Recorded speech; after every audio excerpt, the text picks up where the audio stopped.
welcome to the Coach's Corner. We're going to talk to the Pete Hancock Sports Broadcasting Defensive Player of the Week, my hero, Braxton Turner. The man. All right, the man, the legend. All right, I'll talk about your game Friday night. You were tell me last week how you were moving into Noah's spot in the middle there, and I'll be doggone if you didn't fool around and get 10 tackles. It must be something about that position. You get to accumulate a lot of tackles, though. But just tell us, how was it played in the middle? I get hit by big linemen every play. A lot of big linemen. You love big linemen. Well, see, that's what your defensive linemen are supposed to do. They're supposed to keep those offensive linemen off of you from reaching the linebacker so you can make the plays. So you need to have a little chat with them right there, though. So, again, you know, you saw a pretty explosive offense, though, but, you know, right there with them, you know, a good ball game, though. But did you feel comfortable playing in the middle? Yeah. Is there any position you don't feel comfortable playing? Defensive tackle. Okay, defensive tackle there. Now, you know, what kind of kicker are you? Were you a punter or can? Oh, I can boot it. I'm right-legged. Okay. I'd be afraid you'd trip and fall over the line or something going to try to kick it right there, though. All right, but just talk a little bit about you. Are you going to be in the middle again this week? Oh, I'm going to be. Well, we're running two middle, and then Dylan's playing middle and one. We got all kinds of formations. You got a lot of different things to look. Yeah. I'm playing outside and middle. Okay. All right. What have you enjoyed the most about this season? Being with the team in the locker rooms and stuff, and celebrations after wins. Okay, you got a bunch. You know, that's half the fun. I mean, because this people don't realize it's a lot of work, but when you're out there with your friends and playing and all like that's what makes it fun out there, though. Mm-hmm. And I know you're a tough competitor too. All right, I'm going to give you a job right here. I want you to design a football uniform for y'all to play in. If you could design any uniform there, tell me what your ideal Broome uniform would look like. Pink and black. Don't give me pink and black. It's got to be pink and black. Okay, you could wear that on pink day right there, though. But tell me what you would go with. Are you more, and y'all were having this discussion just a minute ago, are you more for the royal blue or the Vegas gold, or what color, though? But tell me, you know, what would your helmet be, your jerseys, your pants? I'd go. What would you design? White helmet, white jersey, white pants, white socks, and white cleats. What color would be your trim?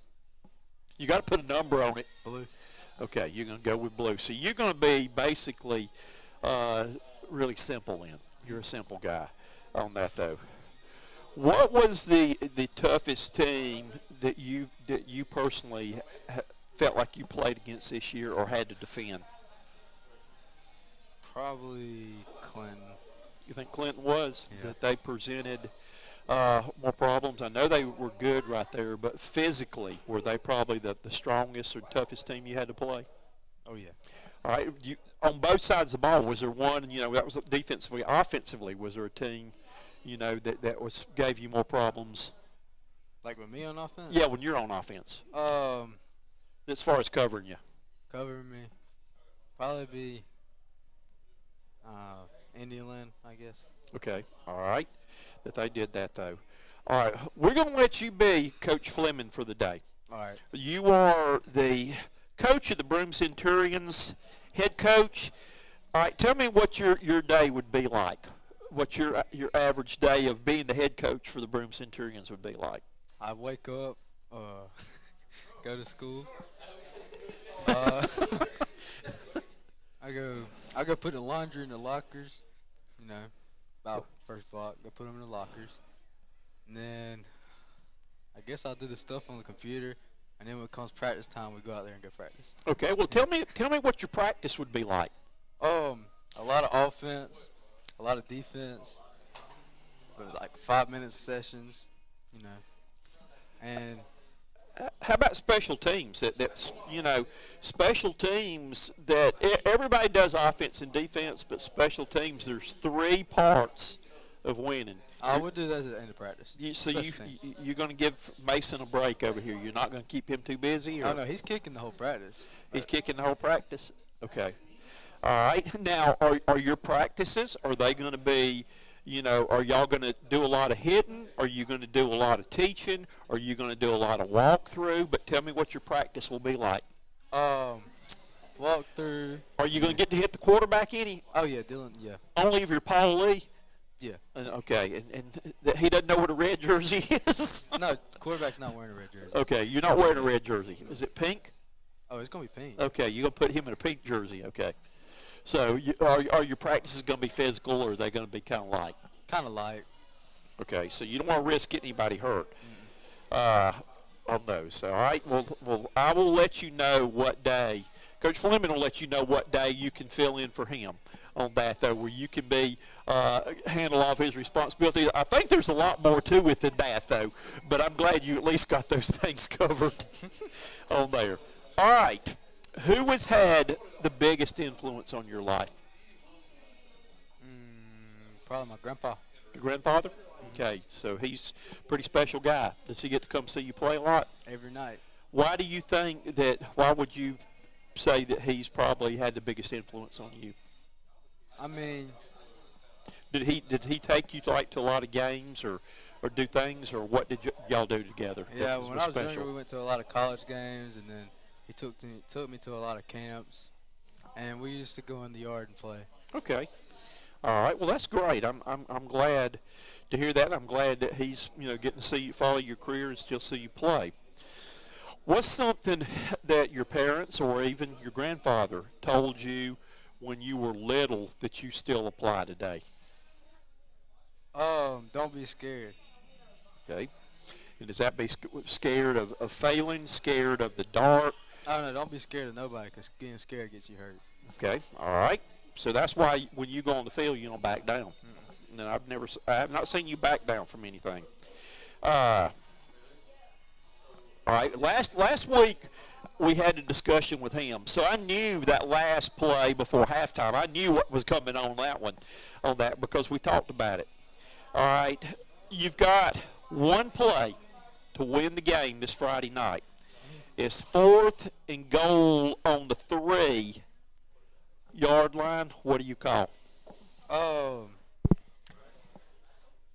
Dylan's running behind me. Dylan's running behind you. Hey, that may not be bad. So you want him to take the ball?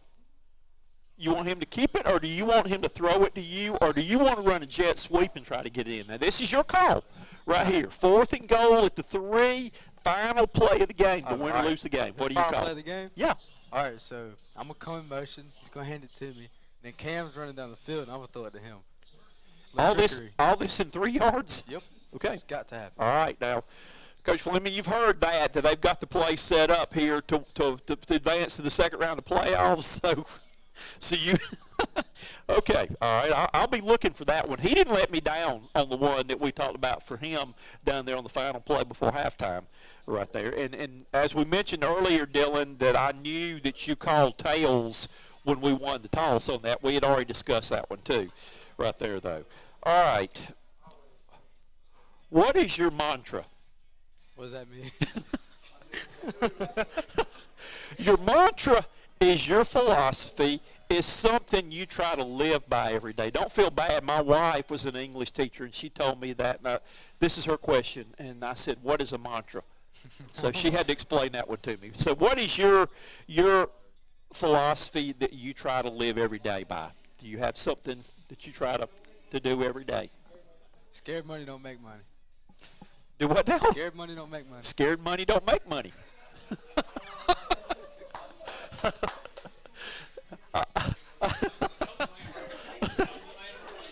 Okay, all righty. That's that. I'll have to remember that one. Can you explain that one? Not really. You can't explain that one. You're still trying to figure out what a mantra is. Okay. Let's see right now. And my last question for you is, if you had to grade your season as a course you were taking, what grade would you give yourself on this season on how you played? Probably of B. A B. Okay. What areas would you think would be keeping you from getting an A? Beginning of the season, I wasn't in too good of a shape, and my groin was still hurting. Yep. So I didn't play so good. Okay. Well, you're getting a second chance at people. You don't get second chances in life very often, but you got one this coming Friday night. What have you seen with Powdersville that you're looking forward to playing them again? You feel like you owe them one, though, but what do you think that you maybe, when you were not in shape that first game of the season, that you can do a better job of? Oh, I can do a much better job. I can, yeah. And you will be playing on the defensive side, which you didn't do that very much there, though. All right, and I told you this one right too, that I have asked you a lot of questions over the last 3 years. Now you get to ask me a question. I gotta ask you questions. Yeah, you can ask me a question. All right. What were you for Halloween? What was I for Halloween? I was dressed like a coach. I was Coach Cox. Oh, nice. That was scary too. That I put on my game face and sat there on the couch and watched Hallmark movies with my wife. The Hallmark Christmas movie. All right. Any other questions? Coffee or iced tea? I am a coffee person. I used to hate coffee until I retired. But my wife got me drinking coffee now, and we have every morning we have a coffee time, and we watch Leave It to Beaver on TV, old TV shows, and we sit and talk about stuff, and we have kind of our little together time. But during coffee time, I even like pumpkin spice coffee. All right, next question. Who's faster, me, Dylan, or Jameer? Cam. he's pointing to himself over here, though. I would probably say it depends on who's chasing you. That's a good answer. So that debate is open because I've seen it right there where all three of you have shown flashes of speed right there, though, and that'll be settled in the Pizza Inn 440 meters dash that we'll have to have sometime. All right, is Cam going to give you a question? He wanted to ask a question. Hey, what's the question to ask? Okay, Cam didn't want to ask one. Who has the best hands on the team? Mr. Dependable, right there. He has the fewest drops. All right. He has the fewest, though. Who you think has more yards after the catch? I would go with you. Yeah. Carlos would be a close second. Because he usually has to do the slide and catch. He can't run. He has to slide. That little slide coming in there, though. So I would give that to you. You probably have the most broken tackles after the reception of making things happen there. Nice. So I'll give that to you. Well, you can probably wallpaper your room now with these. But I've got you another one right there, though. Congratulations. Thank you. Hey, let's go for a fourfer. I think the most we've ever had win is 4 times in 1 year. Mm-hmm. And that was Jarius Jeter, who's at PC playing right now, or went on and played there. But he won it 4 times in 1 year. You've won 3. Hey, anything's possible. Congratulations and keep up the good work. Thank you.